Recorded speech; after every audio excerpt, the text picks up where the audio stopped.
Today we are going to discuss the circuits again. Today we're going to have a look at the hoist circuit for lifting and lowering the bucket. Let's see how it functions. Let me share a circuit here, then we can have a look at it, then we can discuss it. Then we can see what happens when the bucket is being lifted or the bucket is being lowered. I'm going to share here the pilot circuit. How does it work? How does it function? Right, as you can see on the screen here, we are having the following. This is the hoist lever. Obviously, we all know and we know where all these components where they located. We've got here the hoist controller. Then this is the hoist lever once again. And let's scroll down a little bit. We've got here the pilot valve with all our coils where they're situated. The one for raising and the one for lowering. And we've got the main valve, the main control valve, the hydraulic valve. This valve only obviously works only when you are hoisting up the bucket or the bucket is being lowered down. And we also have on our next slide, we also have here the electrical schematic. How does it work? Which points gets power, which points get ground? As you can see here on this part, it's our hoist circuit. As you can see, if you can follow the arrow, this part is our hoist circuit. How does it function? Obviously, we've got a circuit board. It gets power from a circuit board. This block is a circuit board. We all know where the circuit board is situated as well. It gets power from a circuit board from fuse number 18, which is rated 5 amp. You can see this 15, it means it's getting ignition power. All right, this is that hoist controller, that silver one. This is the hoist lever, and this is the proximity switch, the limit switch at the back, and we've got those two coils on the pilot valves. Right, how does it function? It works like this. Our hoist controller, it gets power from the circuit board. This is the circuit board, like we said, from fuse number 18 through the ignition point, ignition on. 24 volts flows through fuse 18, which is rated 5 amps, and it goes out on DR8 on the circuit board. So apologies, CR8 on the circuit board. There it is on this. This is a plug. The letters means the plug. Which plug is it? And then the number is the number of the wire. You can see it's a red wire. On the top of the hoist controller, on the plug, it goes in with point number 1, that 24 volts. As soon as the hoist controller receives 24 volts here on point 1, it gives an output of 5 volts on point 10, which is also a red color. It goes to the hoist lever. Obviously, our hoist controller, again, it gets a body ground through point 4, meaning if you can test between point 4 and point 1, you will get 24 volts. Right, and then when it gets 24 volts, like we said, it supplies 5 volts to the hoist lever. The hoist lever also has got a ground. It gets ground from the hoist controller through point 12, meaning you test between point 12 and point 10, you get 5 volts because it supplies 5 volts this side. And point number 11, the blue wire, is a signal wire. It works only when you are lowering and you are raising. At this point, the bucket is on the chassis. You will only get here at this one. It's at a float state. We say it's at a float state. You get 2.5 volts. Half of that 5 that is supplied through, you only get 2.5 back. Right. What happens is when the lever is hoisted up, is pulled up, out of that 5 volts supplied in you, the lever gives the output of 4.2 volts back to the controller. At this point, meaning you put a black lead here and a positive lead here, you get 4.2 volts. And when this hoist controller receives that input signal of 4.2 volts from the lever, it gives out an output of 24 volts at point number 5. Then 24 volts at point number 5, as you can see, it goes through, it will go through all the way to the pilot valve. It energizes the coil for raising the bucket up. Obviously, we've got the ground this side. As you can see, it gets shared between the two coils and is supplied through point 3. Therefore, at this point, when the lever is hoisted up, the circuit is complete on the raised side because of our ground, and then we're getting 24 volts. Then, obviously, The coil will energize, it will move the spool, it will direct the flow of oil to the main valve, which controls the direction, and then the bucket is hoisted up through the main flow that comes from the hydraulic pump. Right. Then when it's lowered down, again, on the very same wire, but this time the bucket is lowered down. 0.11, like we said, it's a signal wire. You'll get 0.8 volts now here.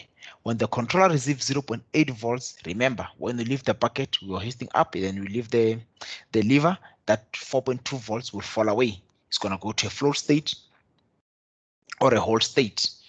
Right. Then you won't have your 24 volts here. Now, when you power down, you will get 0.8 volt signal. The controller is programmed. It knows when it gets 0.8 volts here, it receives it. It gives now an output now at a different point, which is point number 7. At this time now, it will energize the coil for lowering, move the spool to the opposite direction, and then now this coil is energized. The oil,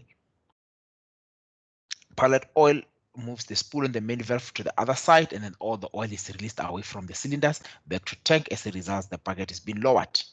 Right, how does the limit switch come to play? The limit switch or the proximity switch at the back works only to cut the cylinders so that the cylinders do not extend fully at all times. Obviously, is the purpose of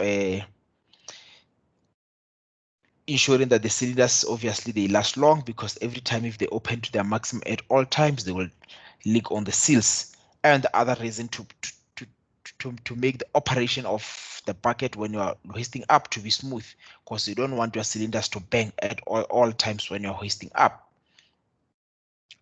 Right, what happens is it will get a 24 volts here. Once you put ignition on, you'll see one light will be on the limit switch. Obviously, it's got ground this side. This one is simple, guys. As soon as it detects a metal, the limit switch, it will send back 24 volts at 0.8. When the hoist controller receives 24 volts here at 0.8, it knows it must cut the voltage at 0.5. Then the bucket will stop raising. Then it says the bucket is at its maximum.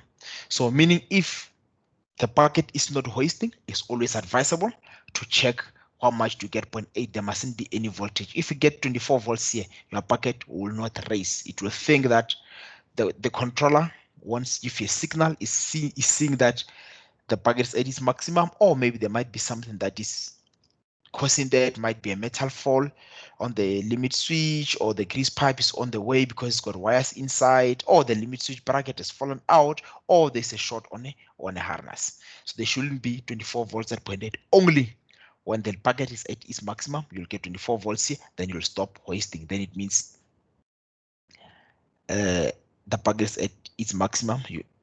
Then it can be lowered, so it can't go any further than that. That's how it get adjusted, or it is set. Right, let's go to the previous slide and see how it works on the prior side. On this one, guys, is very easy, like we've discussed all these values on the previous schematics, where you can test and what happens. What happened? You will know when your lever is faulty. You want to raise it up, you won't get this signal, or you power down, you won't get this signal. It also can be a wiring issue. If there's open circuit on a wiring, obviously you won't receive the signals here at the controller. Right, what happens when the lever is functioning properly and all that? Obviously, we spoke about the coils will energize and move the spool. Right, the spool's inside here on the pilot valve. What happens here? You've got 4 pipes on a pilot valve. Obviously, the pipes at the top, since we've got the supply and we've got the return back to tank. The supply from the RCV valve, which gives you a pilot pressure of 350 psi. Right, obviously, when you move the spool for up, we can see these 2 pipes at the bottom. These 2 pipes, they go in here on the main valve to move the spool for the main valve. The other one is for raising, and this one is for lowering. The flow will be at this side when you're raising, and on the other side when you're lowering, just to move the spool here either to the other side or to the other side. Right, obviously by doing that, you are opening the flow of the main pressure from the hydraulic pump. Then it flows through, obviously, to a set point of 2000 700 psi plus minus 50 psi. That is the main pressure, and it goes through to the cylinders. Obviously, we've got a relief valve just on the other side of this valve. It can also get stuck to the closed direction or the open direction. Right, it's quite simple like that. Right, how can you take the main pressure there? You've got a point here on this valve. I prefer using that. It it's where actually you put your transducer just underneath the belly plate here. You've got a transducer here. You can see, I seen some of the machines, I don't know what is the reason it's been removed. Right, you can put your gauge there to see, are you getting your flow from your main pump? Can the problem be the pump? Can the problem is it on the valve? What is the situation there? It's easy to troubleshoot from the main circuit, as we have done before so many times. The main challenges we normally have is around our pilot pressure and our electrical side, as we discussed. Right, it's easy, guys. As always, as when we get this kind of a problem, always start with the electrical side. It's easy. You will come here, measure always on the harness side. These two wires, there's a plug. Remove the plug, put your two leads there with the ignition on. Ask the operator to hoist the lever up. You must get 24 volts on the wire. If you do not get that 24 volts, then you go back, you go test on the controller. Is the controller giving me the output? Yes or no? And also test from the lever. Is it giving the signals? Yes or no? Is the controller also getting the input from fuse 18 on the circuit board? Yes or no? Then it's gonna be easy for you like that. What if it's getting those, but it's not giving output? You can also check your limit switch like we discussed. Right, so my advice will be, have a look at it on the machine that does not have a breakdown. Follow all the steps that we discussed and see if you can get all the values. Put all the scenarios that we discussed. It's going to be very easy for you to understand this circuit. Thanks, guys. I hope you enjoyed that one.